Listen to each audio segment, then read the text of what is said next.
The great crystal hall stretched endlessly in all directions, its walls shimmering with light from 47 different worlds. Representatives from across the galaxy sat in floating pods, each one designed for their specific species. Some breathed different gases, others needed special gravity fields, and a few existed as pure energy beings contained in metal spheres. At the center of it all stood Minesio Park, the human ambassador. She was a small figure compared to the massive alien delegates around her, but she held her head high. Her black diplomatic uniform bore the simple blue and white flag of Earth, looking plain next to the elaborate robes and biomechanical suits of the other species. "The trial of humanity begins," announced the chief judge, a towering crystal being whose voice echoed like wind chimes in a storm. "The charges are clear. This species has shown excessive violence, unpredictable behavior, and poses a threat to galactic peace." Minesio felt her heart pound, but kept her face calm. Behind her sat the only other humans allowed in the chamber. Captain Junho Kim sat straight in his military uniform, his hands folded carefully in his lap. Dr. Hae-Won Lee clutched a small device containing thousands of years of human art, music, and scientific discoveries. The prosecutor rose first. It was a Zenith Collective representative, a creature that looked like liquid metal poured into a roughly humanoid shape. When it spoke, its voice sounded like grinding gears. "Honored Council," it began. "Humanity's history speaks for itself. In their short existence, they have fought over 2,000 major wars. They created weapons capable of destroying their own world.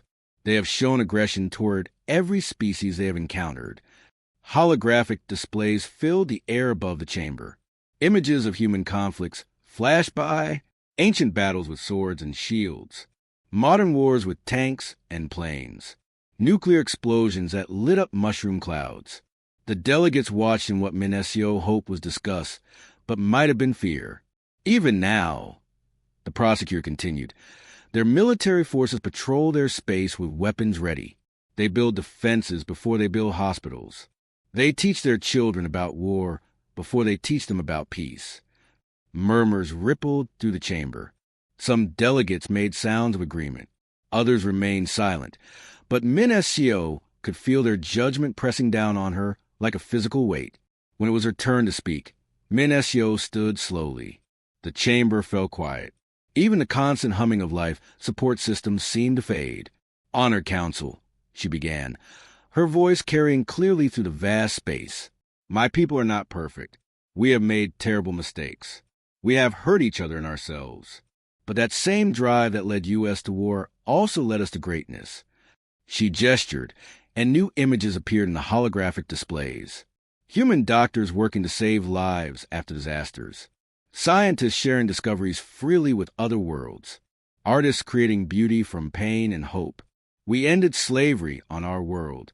We learned to fly. We reached the stars. We split the atom not just to make weapons, but to power our cities. Yes, we fight, but we also heal. We destroy, but we also create. We are not just warriors. We are explorers, dreamers, builders. The prosecutor interrupted. "Pretty words cannot hide ugly truths. Humans cannot control their violent nature. They will bring chaos to our peaceful galaxy." "Peaceful?" Minesio asked, raising her voice slightly. "The Vorthan Empire keeps 3 species as slaves. The crystalline hegemony strip mines worlds until nothing lives. The Void Hunters consume entire star systems for energy. You call this peace because you have learned not to fight each other, but you have not learned to grow." Angry sounds came from several delegate pods. The chief judge raised one crystal hand for silence. "You speak of growth," it said, "but growth without control is cancer. We have achieved stability, order, safety." Minesio looked around the chamber at the alien faces, some friendly, some hostile, most simply indifferent. "And what has that stability cost you? When did any of your species last discover something new? When did you last push beyond your boundaries? You have not grown in 1,000 years. You have simply existed." The debate continued for hours. Other delegates spoke, most condemning humanity. A few, very few, offered mild support. The Aquatic Collective mentioned human help in purifying their poison oceans. The Tree Mind Consortium spoke of human poetry that had inspired new forms of their art, but the Zenith Collective had prepared well. For every example of human kindness, they had 3 examples of human violence. For every achievement, they had evidence of destruction. Finally, the chief judge called for the vote, all in favor of allowing humanity to remain in protected galactic space. 3 lights appeared, only 3 out of 47, all in favor of banishment to the outer rim. 43 lights blazed alive, filling the chamber with harsh illumination. 1 abstention, the judge noted, looking toward a dark corner where something that might have been shadow itself sat silently. The gavel came down with a sound like breaking stars. Humanity is banished to the outer rim territories, beyond protection and jurisdiction of this council. You have 6 standard months to evacuate all colonies within our space. As the delegates began to file out, Minacio called out one last time. Her voice carried clearly through the fading crowd. You think you are protecting yourselves from us, but you are making a mistake. Humanity does not break under pressure. We become stronger. You will remember this day, and you will regret it. Most of the aliens ignored her, but in the shadows, the abstaining delegate seemed to nod slightly before disappearing into the darkness. The trial was over. Humanity's real test was about to begin. 6 months passed like a countdown to doomsday. Now the greatest movement of people in human history was beginning. Fleet Admiral Taejin Choi stood on the bridge of the massive ship New Dawn, watching Earth grow smaller in the main screen. 2 million people lived on his ship alone. Around him, dozens of other huge ships moved through space like a slow parade of metal cities. All ships report ready for first jump, said Lieutenant Su Minyang. She was young, maybe 25, but her hands moved across the control panels like a master pianist. She had given up a safe job on Earth to join the Exodus. Many young people had made the same choice. Navigation is locked, reported Commander Do-hyun Park. He was Ambassador Min S-yo Park's younger brother. He could have stayed safe on Earth with diplomatic protection, but he chose to follow his people into the unknown. First jump coordinates set for the Meridian system. Admiral Choi looked at the faces around him. Fear, yes, but also determination. Humans had always been good at facing the impossible. All ships, this is Admiral Choi. Today we leave everything we have ever known. But we do not leave as defeated people. We leave as explorers. Begin the jump sequence. The ships vanished into hyperspace, leaving Earth's solar system empty of human presence for the first time in thousands of years. The journey was harder than anyone had expected. The outer rim lay far beyond map space, through areas filled with dangers that kept even the Council away. Radiation storms rode black holes, and worse things waited in the darkness between stars. 3 weeks into the journey, disaster struck. The colony ship's second chance sent out an emergency signal. Life support failing, came the desperate message. Atmospheric processors are breaking down. We have maybe 12 hours of air left. Chief Engineer Jin Wukong took a team of volunteers across the void in small shuttles. The second chance was dying, its air growing thin and poisonous. 2 million people faced slow suffocation. The whole system is ancient, Jin Woo reported, his voice crackling over radio. Built for short trips, not this kind of journey. We need to rebuild it completely. In 12 hours? Admiral Choi asked. We do not have a choice. For 72 hours, Jin Woo and his team worked without sleep. They tore apart broken machines and built new ones from spare parts. They redesigned the entire air recycling system while people on the ship rationed every breath. When they finished, they had created something better than the original. Their new system will become the standard design for every human space habitat. But the mechanical problems were not the worst danger. Dr. Young Hee-song discovered this when they passed near a dying star. The star was shooting out deadly radiation in invisible beams that cooked anything they touched. Radiation sickness on 15 ships, Dr. Song reported. People are dying, and our medicine cannot help them fast enough. She locked herself in her laboratory for days, working with tiny robots smaller than blood cells. These nanobots could repair damage inside the human body, but they had never been used for radiation poisoning.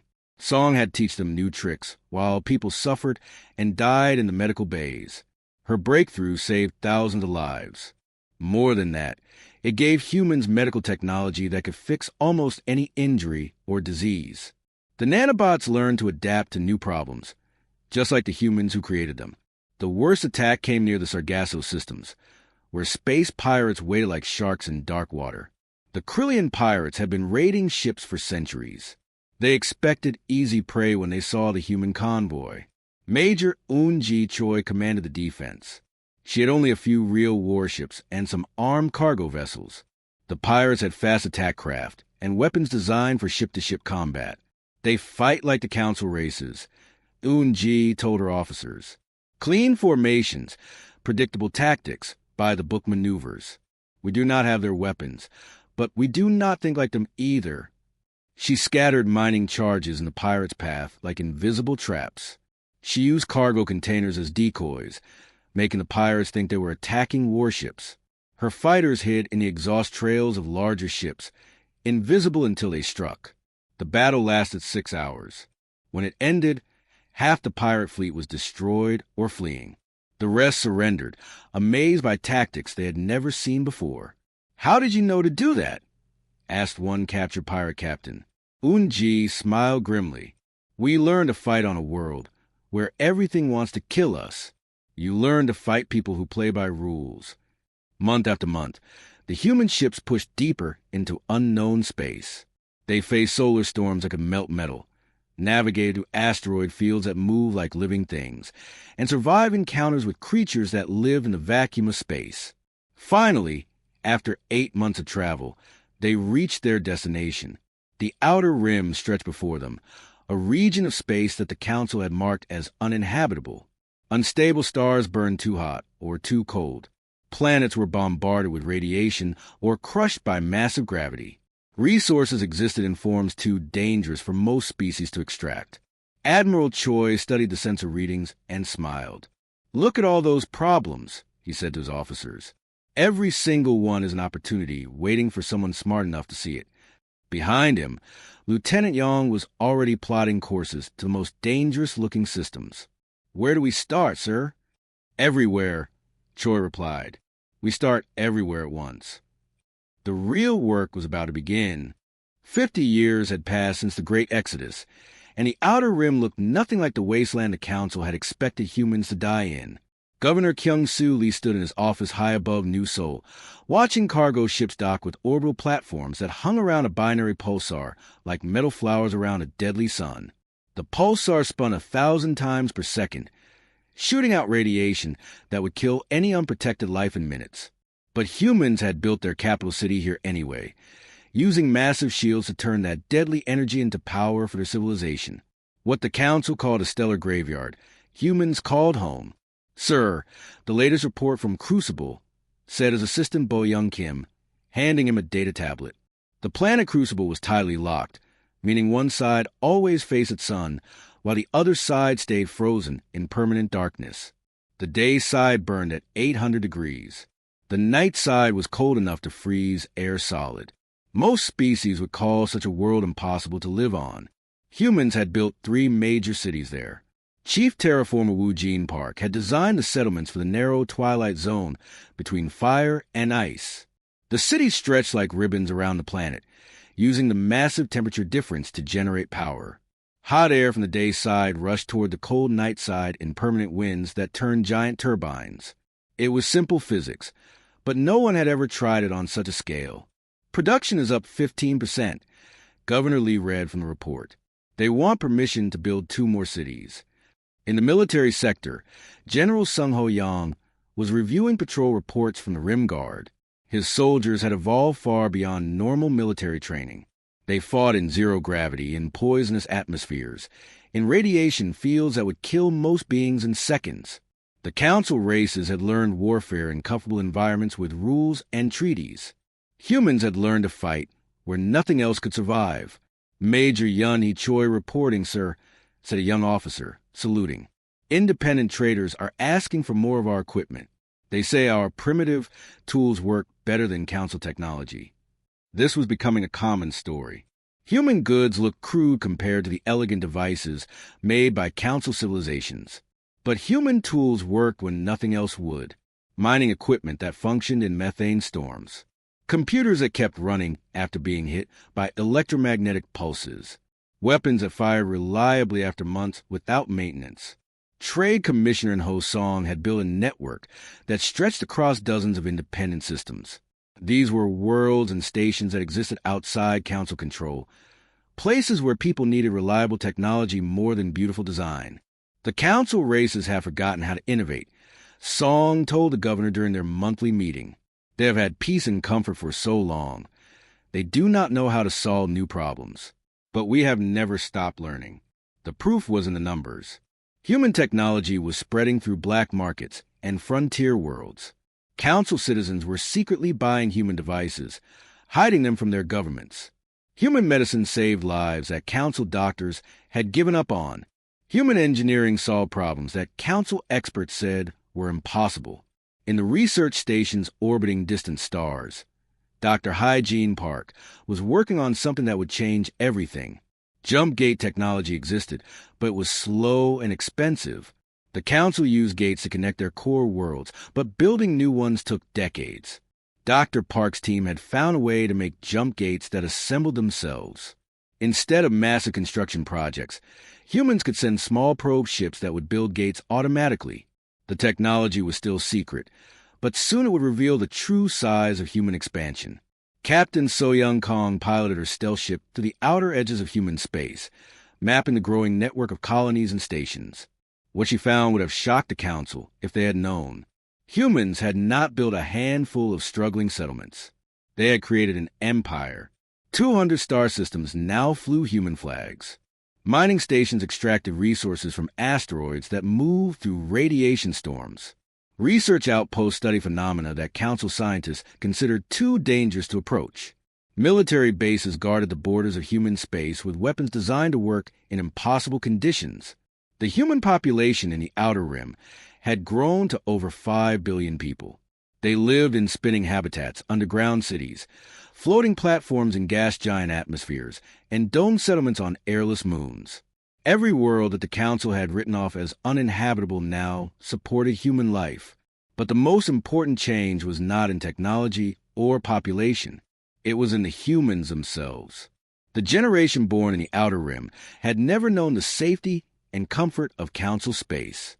They had grown up solving problems that their parents' generation thought impossible. They were harder, smarter, and more adaptable than any humans before them. Young people like Lieutenant Min Jun Lee, who could repair a fusion reactor while hanging upside down in zero gravity. Or Dr. Soo-Jin Park, who had developed new medical treatments by studying how the human body adapted to extreme environments. These were humans who saw danger and thought opportunity. Governor Lee finished reading the reports and looked out at the stars. Somewhere out there, the Council continued their comfortable existence, believing humans were struggling to survive in the wasteland they had been banished to. They were about to learn how wrong they were. Bo Young, he said to his assistant, send a message to all sector governors. It is time to accelerate the expansion plan. The foundation was complete. Now it was time to build something that would shake the galaxy. 75 years after the Exodus, Captain So-Young Kong guided her invisible scout ship to the edges of Council territory. Her mission was simple. See what the aliens had been doing while humanity built their new empire. What she discovered would change everything. This cannot be right, she whispered, staring at her sensor readings. The Council fleets were using the same technology they had possessed decades ago.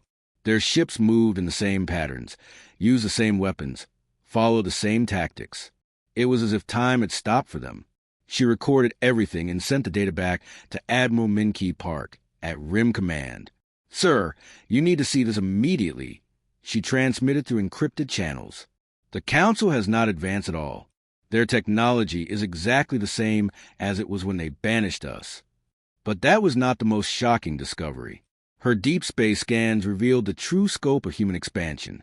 The Commonwealth now controlled 300 star systems, connected by a network of jump gates that made Council transportation look ancient and slow. Where the aliens expected a few dying colonies, They would find a civilization that dwarfed their own. The first official contact came from an unexpected source. A strange ship appeared at the edge of New Sol system, moving through space in ways that seemed to bend light itself. It requested permission to dock, claiming to represent the void touched. Governor Daeho Kim remembered that name from the old stories. The void touched had been the only species to abstain from humanity's banishment vote. No one had seen them since. The being that stepped off the ship barely looked real. Ambassador Ketvar seemed to be made of living shadow, shifting and changing as it moved. When it spoke, the words appeared directly in human minds rather than through sound. Governor Kim, it said, I represent the last remnants of civilization that came before your current council. We have been waiting a very long time to meet with your species again. The revelation hit the room like a physical blow. The void touched were not just another council species. They were the survivors of the previous galactic civilization, one that had ruled the stars long before the current aliens ever left their home worlds. We made the same mistake your council is making now. Kefvar continued. We achieved perfect peace, perfect order, perfect safety. And it killed us. The shadow being explained how their ancient civilization had eliminated all risks, all conflicts, all uncertainty. They had created a galaxy where nothing ever changed, where every problem had a known solution, where growth and innovation stopped completely. We became so focused on maintaining what we had that we lost the ability to face new challenges. Kefvar said, when the unexpected finally came, we could not adapt. Our perfect civilization crumbled because we had forgotten how to change. The current council was following the same path. They had achieved stability by eliminating anything that threatened their comfortable existence. They had not faced a real challenge in centuries, and their ability to innovate had withered away. Your species represents something we thought was lost forever, the void-touched ambassador continued.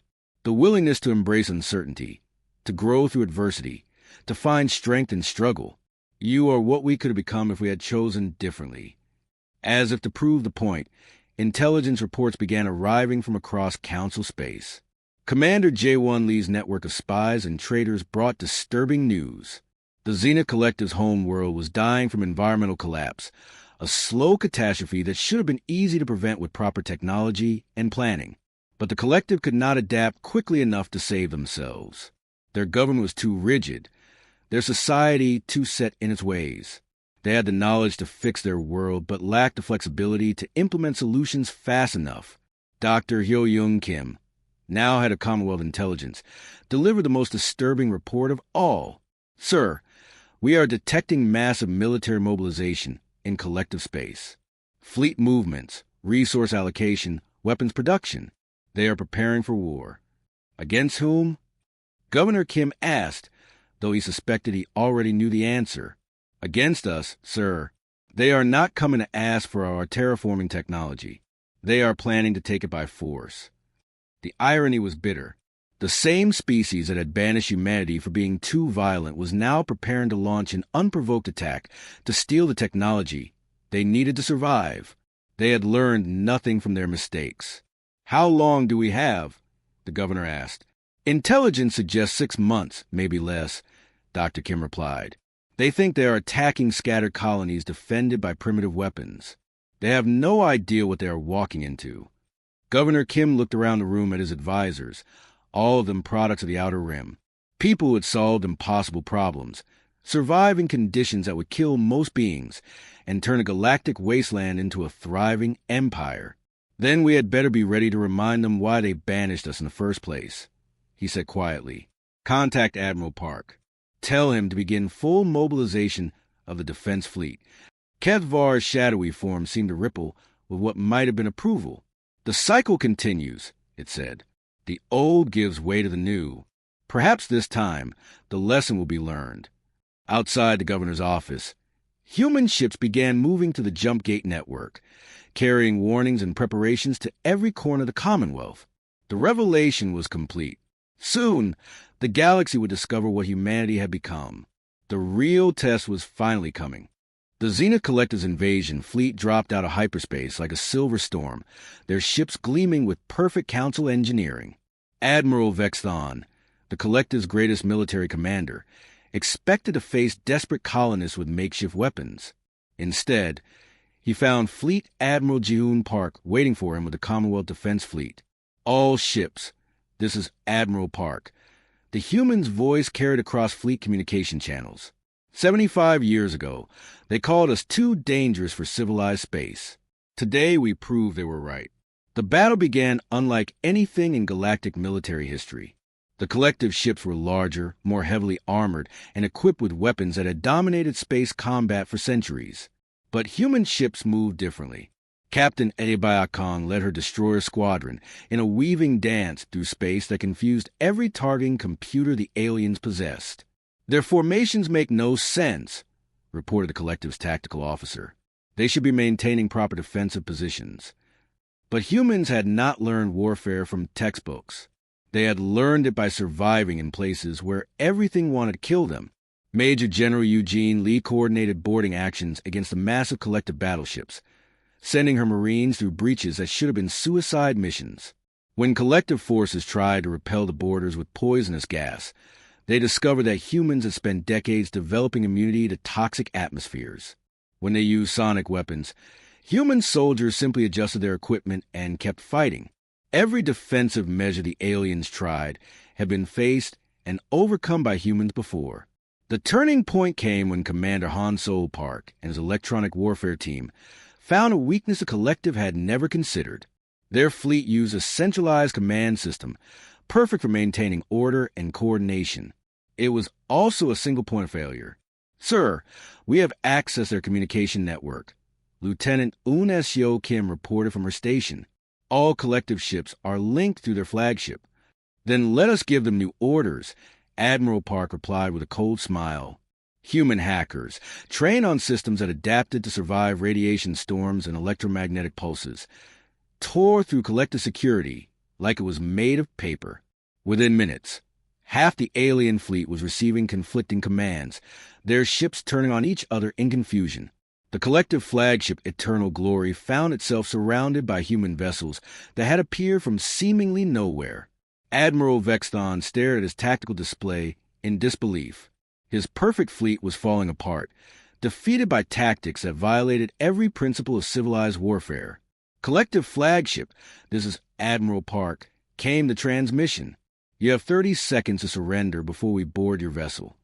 Vexton had two choices. Fight to the death or face the humiliation of surrender. He chose survival. We surrender.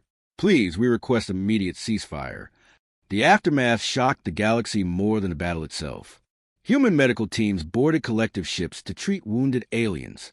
Dr. Sean-Ho Young led terraforming experts to the dying collective homeworld, working around the clock to reverse the environmental damage that was killing billions. Why? Vexton asked Admiral Park as human doctors save his injured crew members. We came to conquer you.